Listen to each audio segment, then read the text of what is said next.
Breaking news చూస్తున్నాం. TDP అధినేత చంద్రబాబును ఈ రోజు రేపు సిఐడి అధికారులు విచారిస్తున్నారు. స్కిల్ డెవలప్మెంట్ కేసులో చంద్రబాబును సిఐడి కస్టడీకి ఇస్తూ నిన్న ఏసీబీ కోర్టు తీర్పును వెలువరించిన సంగతి తెలిసిందే. చంద్రబాబును 9 మంది సిఐడి అధికారులు విచారించనున్నారు. విచారణ సందర్భంగా చంద్రబాబు తరపు న్యాయవాదులను కూడా అనుమతించారు. సిఐడి విచారణ నేపథ్యంలో జైల్లో చంద్రబాబుకు వైద్య పరీక్షలను పూర్తి చేశారు.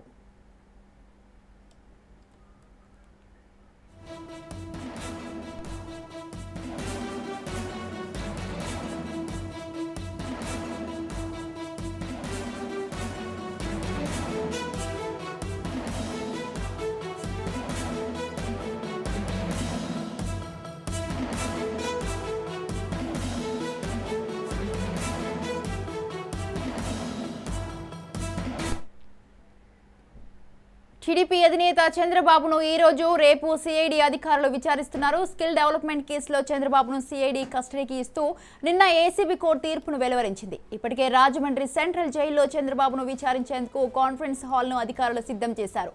చంద్రబాబును 9 మంది సిఐడి అధికారులు విచారించనున్నారు. విచారణ సందర్భంగా చంద్రబాబు తరపు న్యాయవాదులను కూడా అనుమతిస్తారు. ఇప్పటికే చంద్రబాబు తరపు న్యాయవాదులు చేరుకున్నారు. సిఐడి విచారణ నేపథ్యంలో జైల్లో చంద్రబాబుకు వైద్య పరీక్షలను పూర్తి చేశారు.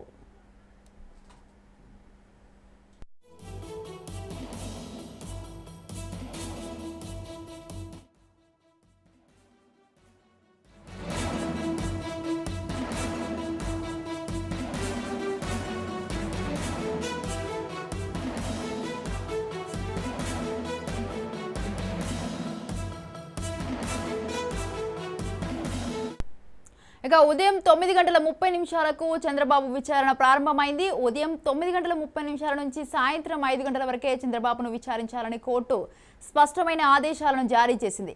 రాజమండ్రిలోని R&B గెస్ట్ హౌస్ లో సిఐడి అధికారులు బస చేశారు. కాసేపటి క్రితమే వారు గెస్ట్ హౌస్ నుంచి సెంట్రల్ జైలుకు చేరుకున్నారు. ఇక చంద్రబాబు విచారణకు 9 మంది సిఐడి అధికారులను నియమించారు. సిఐడి డీఎస్పీ ఎం ధనంజయుడు నేతృత్వంలో విచారణ చేయనున్నారు. చంద్రబాబును రాజమండ్రి జైల్లో విజయభాస్కర్, ఏ లక్ష్మీనారాయణ, మోహన్ కుమార్, రవికుమార్, శ్రీనివాసన్, సిహెచ్ సాంబశివరావు, పి రంగనాయకులు, ఎం సత్యనారాయణ అధికారులు విచారించనున్నారు. ఇక ఇదే విషయంపై మరింత సమాచారాన్ని అందించడానికి మా ప్రతినిధి మోహన్ ఫోన్ లైన్ లో ఉన్నారు. మోహన్,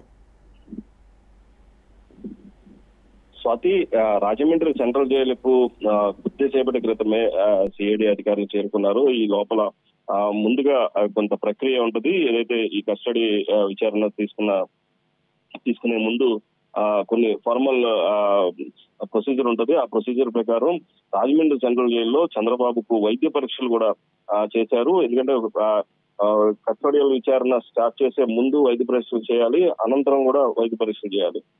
ఈ ప్రాసెస్ లో భాగంగానే ఈ విషయాన్ని కోర్టు కూడా ఇన్స్ట్రక్షన్స్ ఇచ్చింది. ఈ నేపథ్యంలోనే వైద్య పరీక్షలన్నీ పూర్తి చేశారు. ఇప్పుడు ప్రస్తుతం సిఐడి విచారణ కస్టడీకి చంద్రబాబు వచ్చారు. చంద్రబాబు వచ్చిన సెంట్రల్ జైల్లో ఏదైతే సెంట్రల్ హాల్ ఉందో ఆ హాల్లోనే మొత్తం విచారణ అనేది స్టార్ట్ చేశారు. ఈ చంద్రబాబుకు పూర్తిగా ఈ రోజు రేపు 2 రోజులు కూడా ఈ విచారణ అనేది కొనసాగుద్ది. ఈ నేపథ్యంలో పూర్తిగా విచారణ టీము ఏదైతే ఉందో 9 మంది అధికారులు, 3 సిబ్బందితో కలిపి మొత్తం 12 మంది ఉన్నారు. అలాగే చంద్రబాబు తరపు న్యాయవాది, చంద్రబాబు తరపు న్యాయవాది కూడా కనుచూపు మేరలో కొంచెం దూరంగా ఉంటారు. ఏం జరుగుతుంది అనే అంశాన్ని మట్టుకి వాళ్ళు వెరిఫై చేయడం వరకే వాళ్ళ బాధ్యత. ఎటొచ్చి సెంట్రల్ జైల్లో సిఐడి అధికారులు వచ్చిన వెంటనే సర్వేలెన్స్ ఏదైతే వీడియో అలాగే టైపిస్టులు ప్రతి అంశాన్ని కూడా నిశ్చితంగా చూస్తారు. దీన్ని చూసిన నేపథ్యంలో ఎప్పటికప్పుడు కోర్టుకి, ఏసీబీ కోర్టుకి సబ్మిట్ చేయాల్సి ఉంది. ఈ విచారణలో భాగంగానే ప్రతి గంటకి ఒక 5 నిమిషాలు చంద్రబాబుకి ఆరోగ్య రీత్యా, భద్రతా రీత్యా ఏదైతే పూర్తిగా ఒక 5 మినిట్స్ బ్రేక్ అయితే ఇవ్వనున్నారు. ఎందుకంటే యాక్చువల్ గా కస్టడీ అనేది సిఐడి అధికారులు సిఐడి ఆఫీస్ లోనే చేయాల్సిన పరిస్థితి. బట్ కోర్టు దానికి ఒప్పుకోలేదు. ఎందుకంటే ఆరోగ్యం బాగోలేదు, అందులో భద్రత జర్నీ చేయడం కూడా అవసరం లేదని చెప్పేసి జైల్లోనే విచారించాలని చెప్పేసి కోర్టు ఆదేశించింది. ఈ నేపథ్యంలోనే 9:30కి స్టార్ట్ అయిన విచారణ సాయంత్రం 5 గంటల వరకు కొనసాగుద్ది. మధ్యలో 1 అవర్ లంచ్ బ్రేక్ అయితే ఉంటుంది. పూర్తిగా 9 మంది అధికారులు ఏదైతే వీడియోగ్రాఫర్తో ఇద్దరు మీడియాటర్స్ తో కలిపి మొత్తం 12 మంది సభ్యులు వీళ్ళందరూ కూడా కస్టడీ తీసుకునే ముందు కూడా బాబుకి వైద్య పరీక్షలు కూడా అయిపోయినాయి. ఇప్పుడు ఎందుకంటే పోలీసులు ఎక్కడ కూడా కొన్ని విషయాల్లో స్పీడ్ అవుతారు, కొంతమంది కస్టడియల్ దీంట్లో కోర్టు కూడా చాలా క్లియర్ గా చెప్పింది ఎలాంటి థర్డ్ డిగ్రీ ప్రయోగించకూడదని చెప్పేసి. ఈ నేపథ్యంలోనే చంద్రబాబు విచారణకు సహకరిస్తారా లేదా అనేది సిఐడి అధికారులు కూడా చెప్తున్నారు. సహకరిస్తే మంచిది చంద్రబాబుకి, లేని పక్షంలో సహకరించలేదని చెప్పేసి మేము రిపోర్ట్ ఇస్తామని చెప్పేసి వాళ్ళు కూడా చెప్తున్నారు. ఈ నేపథ్యంలోనే న్యాయవాదులు అందరూ కూడా జోక్యం చేసుకోకూడదు, ఒకరికి ఒకరు అడగాలి, ఆయన పదే పదే అడగకూడదు, స్ట్రెస్ ఇవ్వకూడదు మెయిన్ అని చెప్పేసి క్లియర్ గా ఇన్స్ట్రక్షన్స్ అయితే ఇచ్చింది. ఇప్పుడు లోపల ఏం జరిగినా సరే బయటికి చెప్పాలనే ఒక నిబంధన కూడా ఉంది.